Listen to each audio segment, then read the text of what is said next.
आज तक रेडियो सुनता है सारा जहां। ज्ञान ध्यान।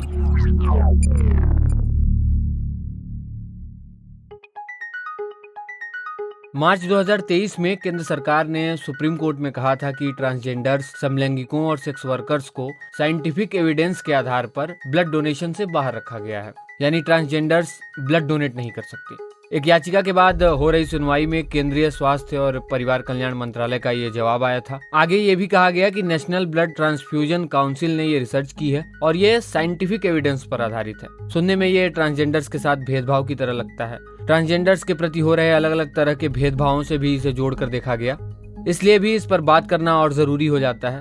तो क्या है आखिर वो साइंटिफिक बातें जो ट्रांसजेंडर्स या अन्य समुदायों को ब्लड डोनेशन से रोकती हैं? कहीं ये भी तो परसेप्शन बेस्ड नहीं है?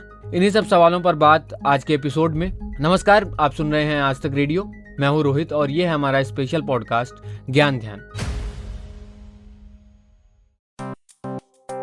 देश में एक काउंसिल है जो ब्लड डोनेशन से जुड़े मामले देखती है। नाम है national blood transfusion council.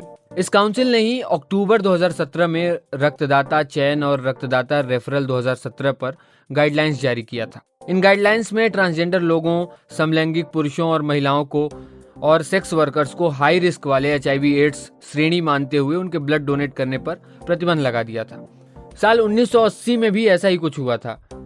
Blood donors की गाइडलाइन को साफ करते हुए गे समुदाय के रक्तदान पर पाबंदी लगी।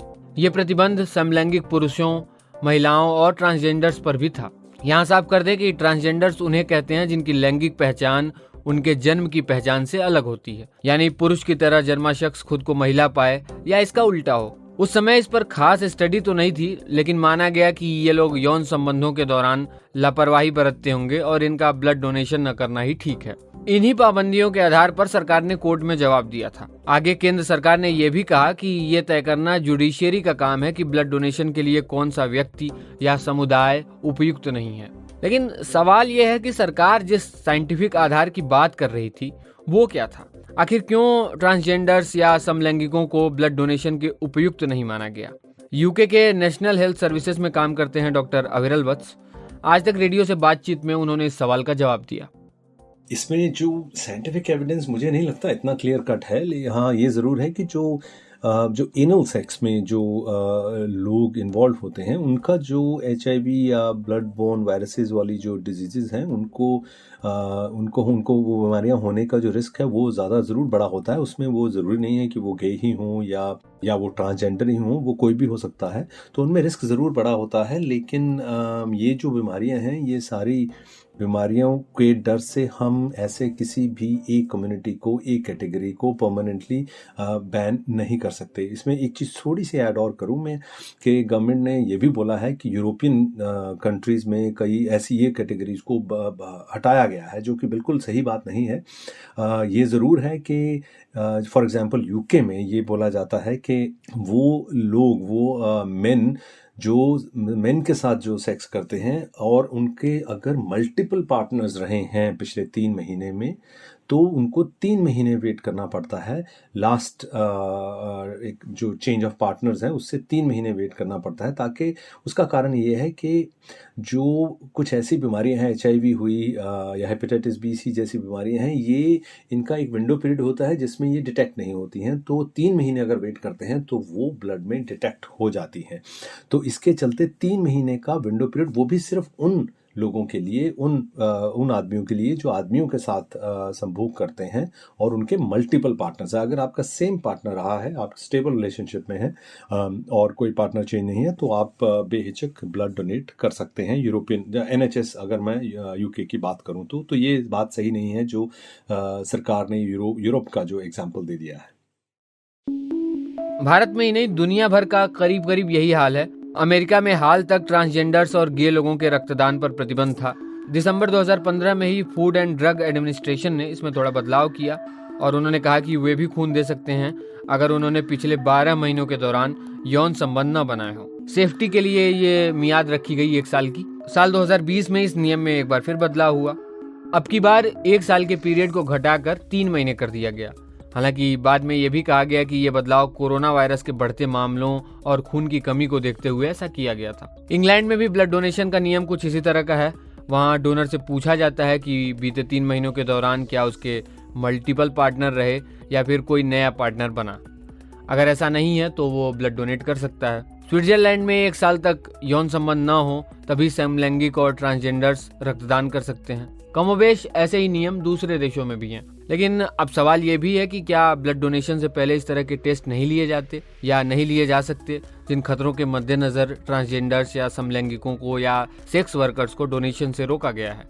डॉक्टर अविरल वत्स कहते हैं, ये जो बीमारियां हैं इनके टेस्ट, इनकी स्क्रीनिंग बाय डिफ़ॉल्ट की जाती है। और जो नॉर्मल तो नहीं कहूँगा, I was using the very wrong word, लेकिन जो लोग ट्रांसजेंडर नहीं हैं या जो लोग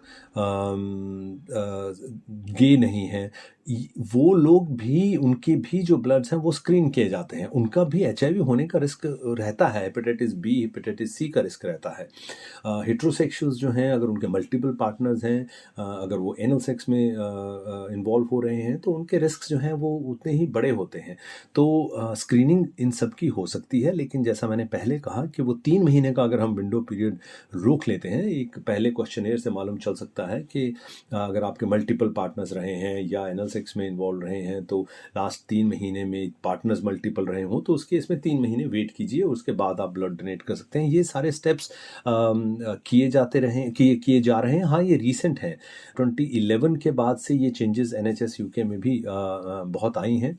और तब पहले 12 महीने का विंडो पीरियड रखा जाता था, वो भी काफ़ी देर चला। उसके बाद अब आई थिंक 2017 से ये विंडो पीरियड कम करके 3 महीने का कर दिया गया। और अब 3 महीने के अगर किसी के, जैसे मैंने पहले कहा, जो पार्टनर्स मल्टीपल हैं, एनल सेक्स वगैरह, ये जो 3-4 क्राइटेरिया हैं इनके चलते, लेकिन ऐसी कोई कैटेगरी नहीं है जिनको हम एब्सोल्युटली परमानेंटली ब्लड डोनेशन से अलग रखें। ये बिल्कुल एक तरह की डिस्क्रिमिनेशन है, एक तरह का आइसोलेशन की तरफ धकेलना है कुछ ऐसी कम्युनिटीज़ को। और देखिए, अगर उसका दूसरी साइड लें, अगर हम उनको चेक नहीं करेंगे, चीज़ों को डिटेक्ट नहीं करेंगे, और हम एक साइड उनको हाई रिस्क कह रहे हैं और हम उनको इन सब चीज़ों से आइसोलेट कर रहे हैं, तो उनके डिटेक्शन के जो चांसेस हैं वो और भी कम हो जाते हैं। तो मेरे हिसाब से दोनों तरफ से काफ़ी नुकसानदेह चीज़ है और ये ऐसे होनी नहीं चाहिए।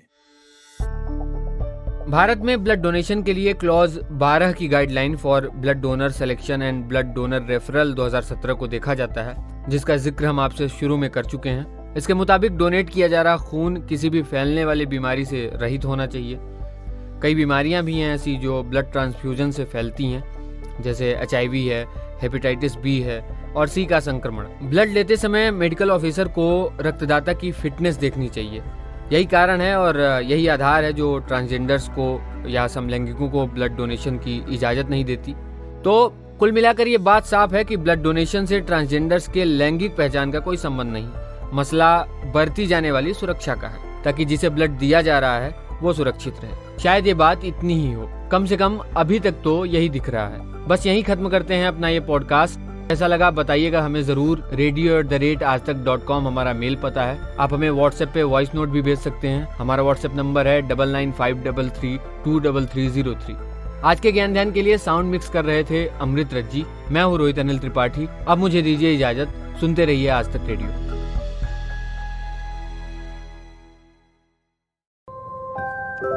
कहानियों का मौसम लौट आया है। किरदार जिनमें सांस ले रहे हैं हमारी रोजमर्रा की जिंदगी के एहसास।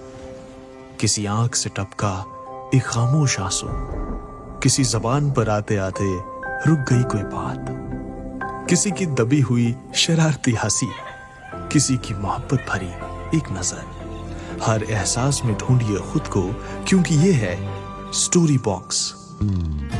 Story box with Jamshed Qamar Siddiqui. सुनिए आज तक रेडियो, स्पॉटिफाई, जियो सावन और एप्पल पॉडकास्ट जैसे सभी ऑडियो प्लेटफॉर्म्स पर।